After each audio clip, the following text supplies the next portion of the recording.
What's going on, everybody? Welcome to the Summer 2023 Seasonal Report.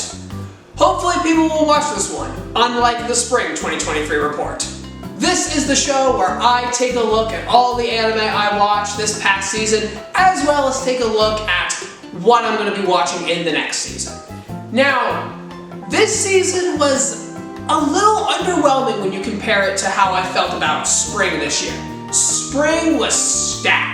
Like, Oshinoko really carried, but nothing I watched last season was really disappointing. Other than Dangers in My Heart, but I still enjoyed that one, right at the end. But this season, there were a couple stinkers.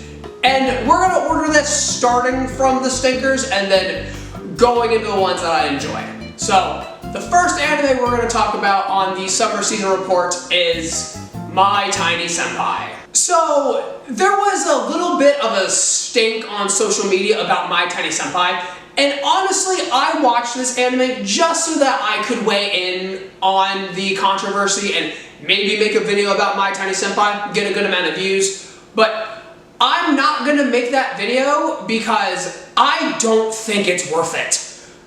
My Tiny Senpai, to me, was really boring. And I'm a guy who likes romances. Even the formulaic ones, I can still get something out of, but My Tiny Senpai just it had nothing for me. My Tiny Senpai is about our main character Shinozaki and his relationship with his senpai. And that's about it. It's a simple romance where there's a will they, won't they aspect to the relationship, and the other characters kind of try to push them together, and maybe the other characters also have a romance together.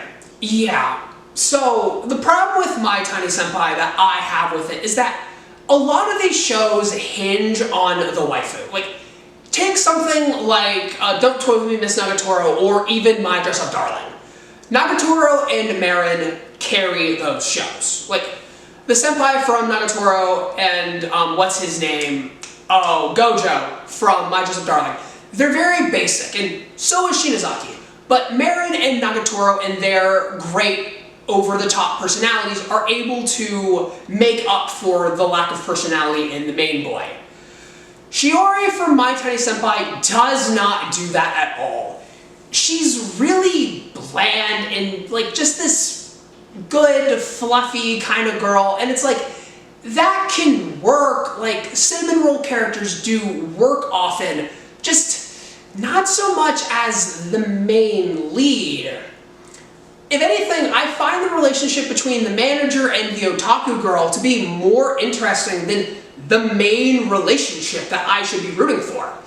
I find myself wanting the main two to get together just so that they can stop doing the will they, won't they stuff, and we can move on to something a little bit more interesting, something that shows like this don't do all the time. But yeah, it's just a very formulaic and kind of a letdown of a series.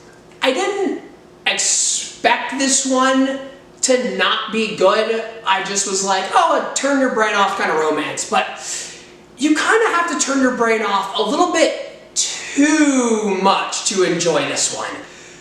So yeah, My Tiny Senpai is definitely the first disappointment of this season, and hopefully the first disappointment of this year. Well, I guess Inukai came out in winter, but I tend to forget about Inukai. So that last one was a little disappointing. But how about the next show on the list? Liar Liar. Honestly, this one's a letdown too.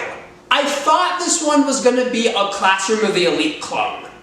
And I wasn't going to complain if it was, but it's not a Classroom of the Elite clone. Liar Liar has a meritocracy system similar to Classroom of the Elite, but that's where the similarities stop. All the students compete to collect stars, and Shinohara is the island's first 7-star. But not really. Because he has the power of the red star, he is able to tell one lie. And that lie is that he is a 7-star. In reality, he is a 1-star.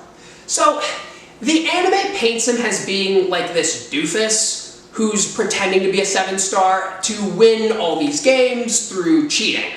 And that sounds interesting. Like, a character who's just kind of working his way to being the best, stumbling his way through, that could be entertaining, but Shinohara is like, kinda smart?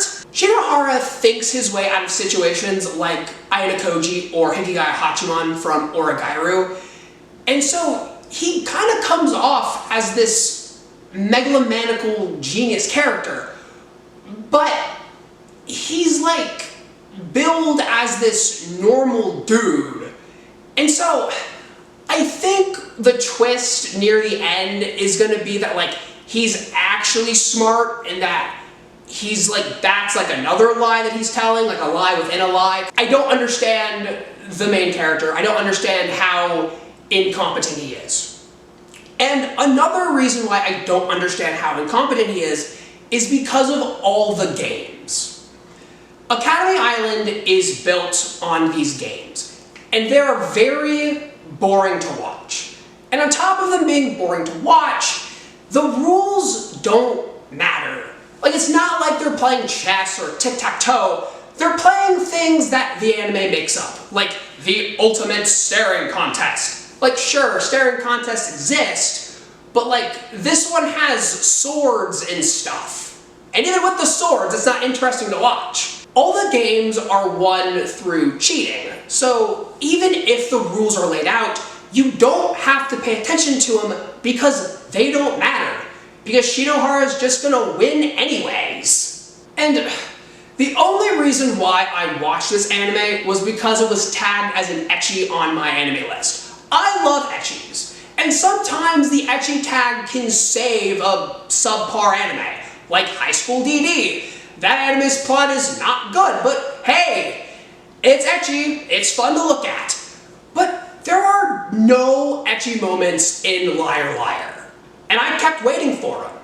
Now I know I'm gonna come off sounding like, oh, Devin just wants to look at boobs all the time, but like, if you're gonna tell me it's ecchi, and not put anything ecchi in there, like, what's the point of it? Those last two that I talked about were the only bad anime that I watched this season, and I regret to say it, but I did enjoy this next anime that we're about to talk about.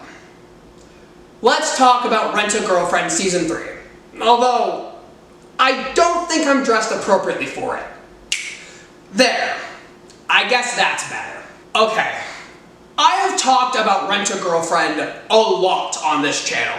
Some would say, including me, too much. But I have been reading Rent-a-Girlfriend for the past 3 years, and I've watched all the anime that there is to offer, and so I am an expert on Rent-a-Girlfriend, begrudgingly so. And we're gonna forget everything about the manga. We're just gonna talk candidly about Season 3 so that we can stay focused. And yeah, Season 3 is good. In fact, it's better than Seasons 1 and 2. It's the best season of Rent-a-Girlfriend probably ever. Gonna be ever. If they continue, it's gonna get worse, but we're not talking about that. Season 3 had a lot of really good moments that actually did make me tear up quite a bit. There was a beginning part early on with Sumi passing out papers for the movie. The stuff at the end made me cry. I don't want to spoil it. Kazuya was like actually a character you could root for during the movie arc. The manga was adapted pretty straightforward. There wasn't a ton of changes that I could see. At the very beginning, they did add in a scene of Mommy. It was pretty much just a reiteration of the final scene of Season 2, where Mommy is talking to, should I spoil this? She's talking to Kazuya's grandmother about stuff, which that'll lead into something later. So, Mommy's talking to Kazuya's grandmother in the end of last season, so so that you wouldn't forget, they put her in the first season because Mommy is just not around. Like, if they didn't add that scene in, the only scene that she would be in would be her teaching everybody how to play match, which Mind you, I didn't think they were gonna like adapt that part. I thought they were gonna skip it, but no, we got a little thing of mommy teaching everyone how to play match, and I laughed when that happened. I really liked it in the manga, and so I liked it in the anime. So, yeah. I keep saying begrudgingly because I don't want to admit anything positive about Rent-A-Girlfriend, but like, this part has always been good. I said it in my rant video. This is the last good part of Rent-A-Girlfriend. Like, you can definitely see that the series as a whole was on an uptick. And I actually was like weirdly nostalgic watching the anime. Especially when we got to the cheer update near the end, because that's where I caught up with the manga. So yeah, it was just like kind of nice getting to watch like this part of Rent-A-Girlfriend animated and getting to relive the good moments of the series and trying to forget where the series is at right now. But similar to how I felt when I was watching season 2, there were a lot of frustrating moments because, okay, I lied, I am going to talk about the manga a little bit. Like, this part in season 3 is all about, like, you know, Chizuru's shell is starting to break and Kazuya's, like, starting to get to her, and, like, they're starting to get a little bit closer. And where we're at in the manga right now is Chizuru's shell is starting to break and her and Kazuya are starting to get closer. They've been getting closer for the past 3 years. How close can they get? If you haven't seen Rent-A-Girlfriend and you think that it's something that might interest you, you know, just watch the 3 seasons of the anime that are out right now. Like, that's the good stuff. Don't bother reading the manga. But if you want to know how it ends, if you want to experience the whole thing, I don't recommend it. It's not worth the headache. Alright. Hopefully with that, I won't have to talk about Rent-A-Girlfriend for a long time. But now we're going to get into the 3rd best anime I watched this season, which is Mushu Tensei. Now, Mushu Tensei caused a little bit of a stink on social media, what with Rudy's actions. I'm not here to talk about that. Like, I watched it, yes, Rudy's a bad dude sometimes. Not here to vindicate that. I'm here to talk about the story and the writing because the story is actually quite good. Coming off of season 1, Rudy is heartbroken, he is rejected, and he's gotten buff, he's gotten fit, and he's gonna make everything right, except he does get a little problem in the bedroom. A little bit of ED kind of ruins his day, and so he goes to magic school. Finally! He was like trying to go to magic school since like episode 5. And finally, after a massive side quest that became the actual main plot of the anime, Rudy is back on track. I describe it as like him being back on track because Mushu Tensei did this really interesting thing in season 1 and the first couple episodes of season 2 where there wasn't like an opening sequence to the anime. It would have an OP, but it would just like play out like a montage of the characters like walking around in the environment. It was a really cool way to do world building. But starting in like episode 5 of season 2, the anime all of a sudden has a dedicated opening sequence, which to me reads that like sometimes in anime before things like start swinging in a full circle, like in the first episode, the anime won't have like an OP. So I think the point is that Rudy was supposed to be going to the magic school like the whole time, but he wasn't doing that, so that wasn't like important and that wasn't like part of the story, quote unquote. So everything up to that was just a prelude to what we're actually getting, which is this, and that's why it has an opening sequence. Maybe I'm looking too much into it, but like, if that's the actual reason, that's really, really clever on the adaptation standpoint. But what about the actual, like, plot and what's happening?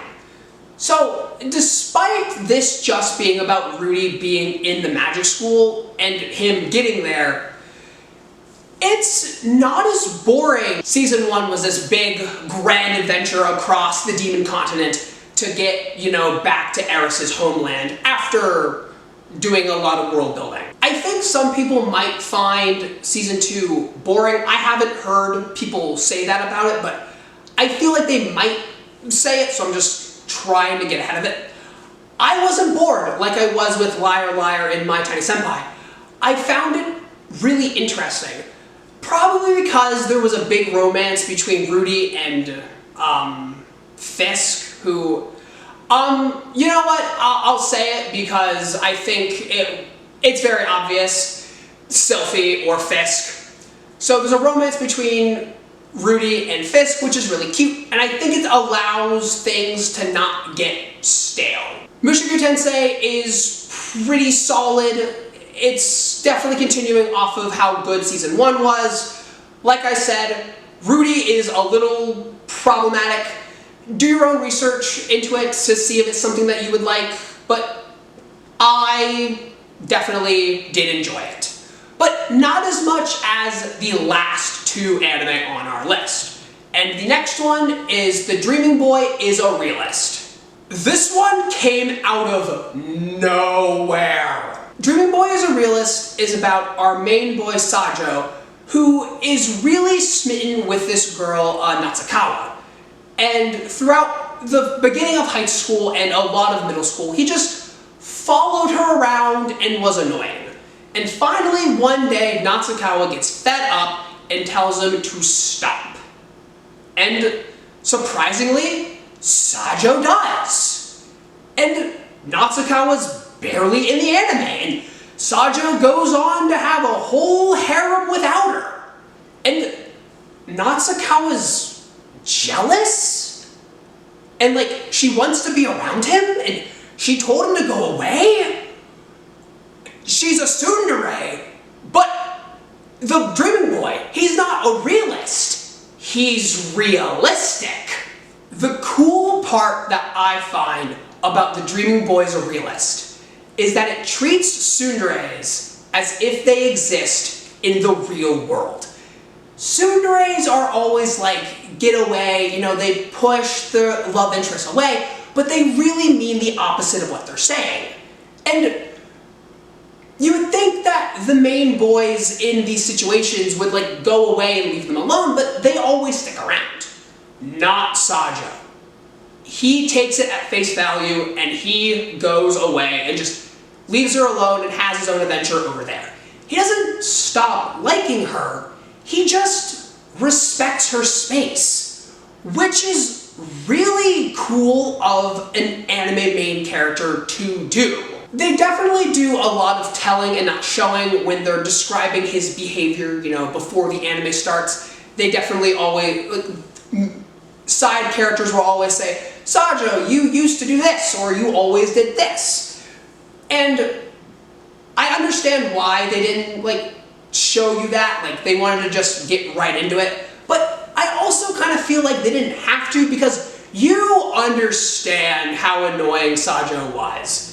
Like, there are a ton of anime characters that definitely acted the way our main boy did, being annoying and always trying to get with the girl who wants nothing to do with him. Now, I think I might be alone in my assessment on The Dreaming Boy as a Realist, because it's rated at like a 6 point something on Mal, and like, that's a little lower than what I would put it. I don't know what the criticisms are. Maybe people find it boring because there is a lot of talking, but I am an Origairu fan and there's a lot of talking in that one, so maybe that's why I don't find it as bad as others do. Maybe they don't like that Natsukawa's not in it, because she is still the main girl, but she's just over there, and like, she will try to insert herself back into the story, and she's allowed to.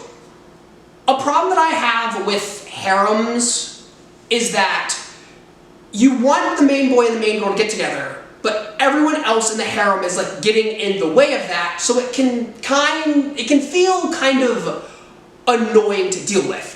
In this, the main girl is over there. She's hanging out.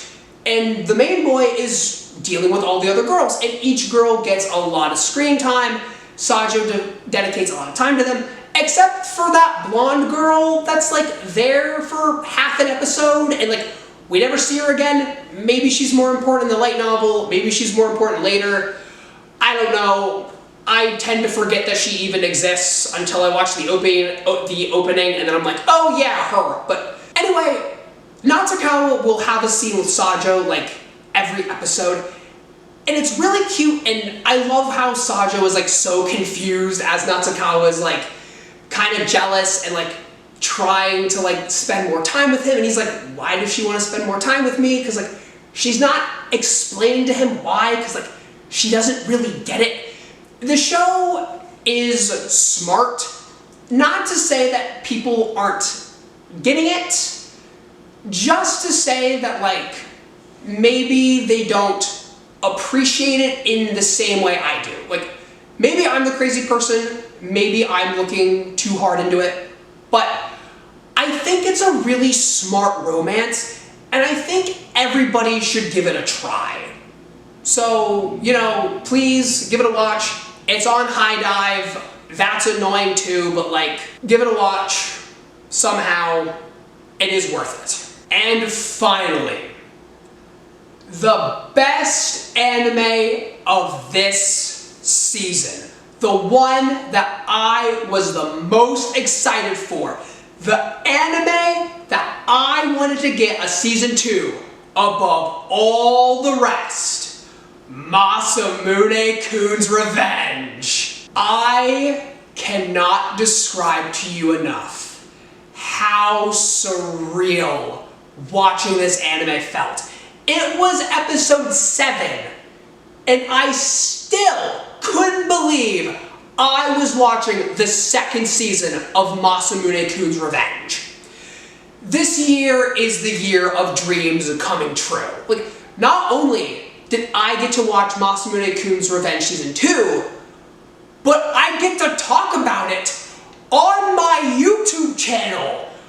Like, if you would have told me 3 years ago, like, I'm from the future, and in my future, you not only are watching Masamune-kun's Revenge Season 2, but you're a YouTuber.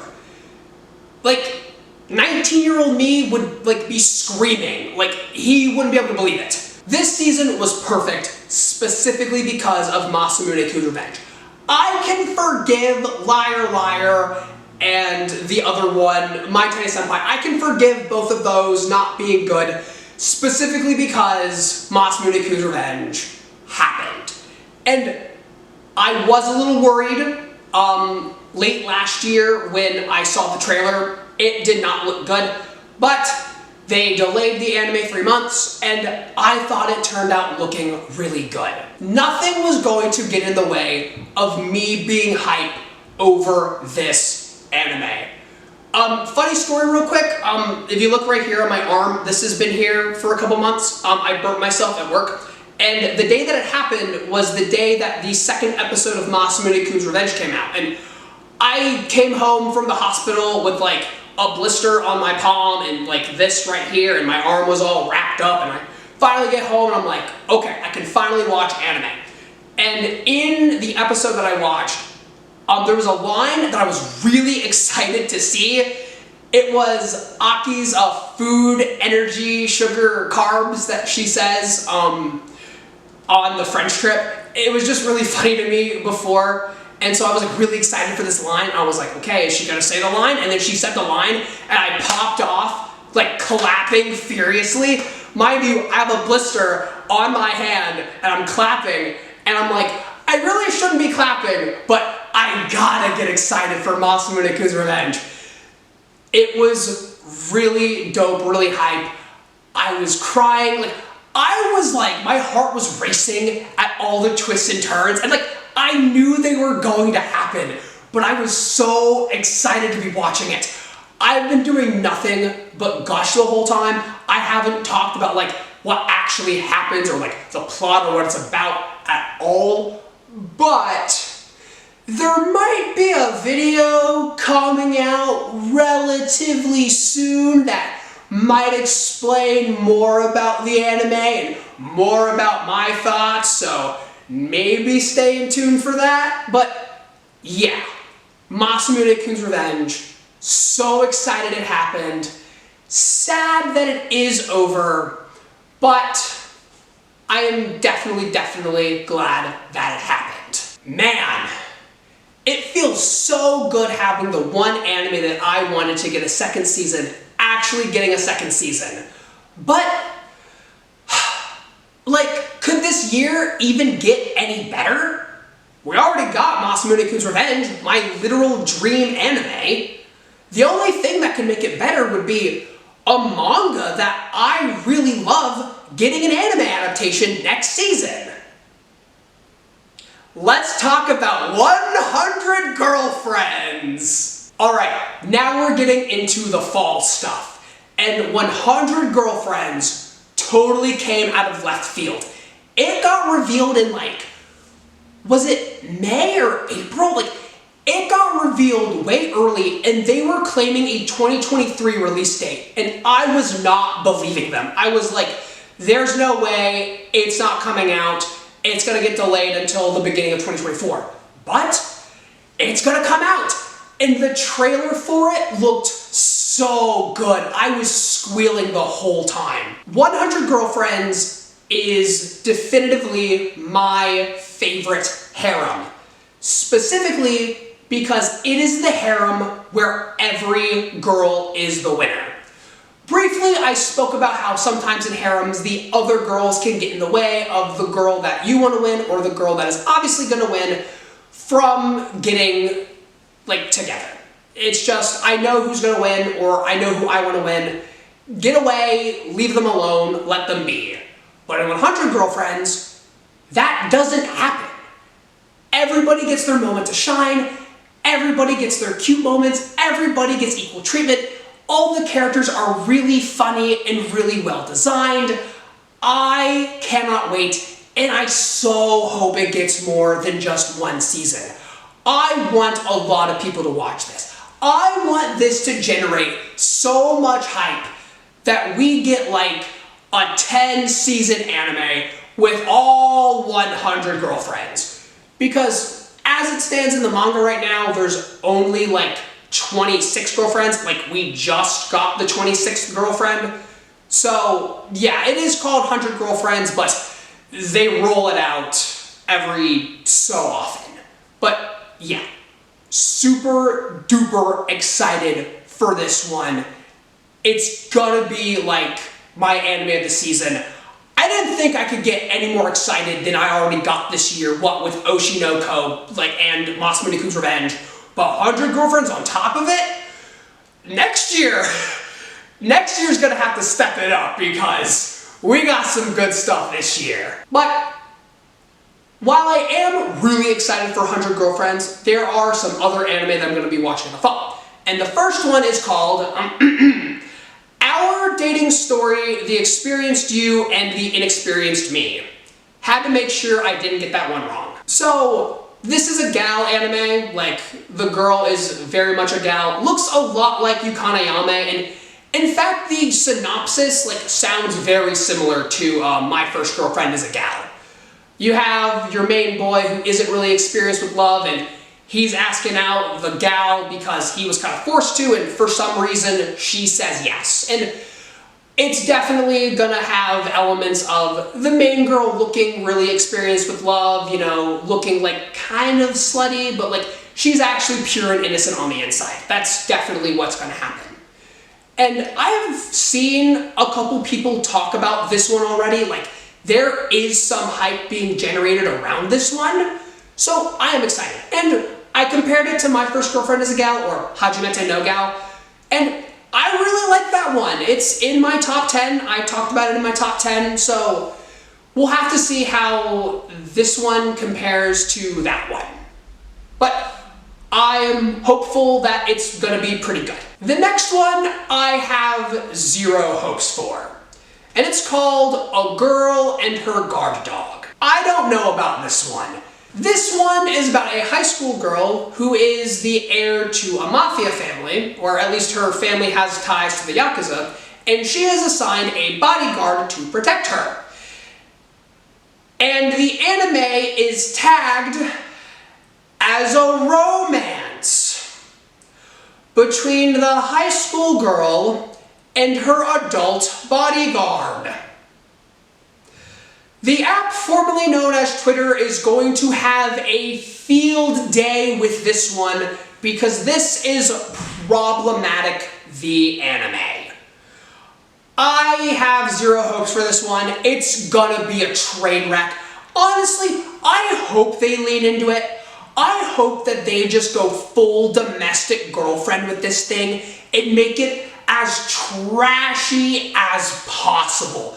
Just make this thing so smutty, such a dumpster fire, such a train wreck, draw everyone's attention to it, and we can all just sit back and laugh and watch the chaos. That's the only hope that I have for this.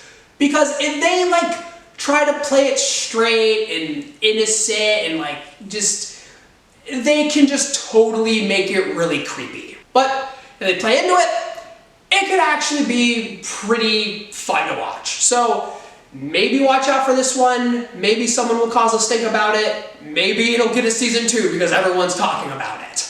And the last anime we are going to talk about that I'm going to be watching next season is I'm in Love with the Villainess. This is about a woman who gets isekai'd into an otome game that she likes. However, instead of trying to get with all the male romance options, she decides to try and date the villainess of the story. Yuri, Yuri, Yuri, Yuri, Yuri, Yuri! Okay, I love Yuri. I'm watching this one because Yuri.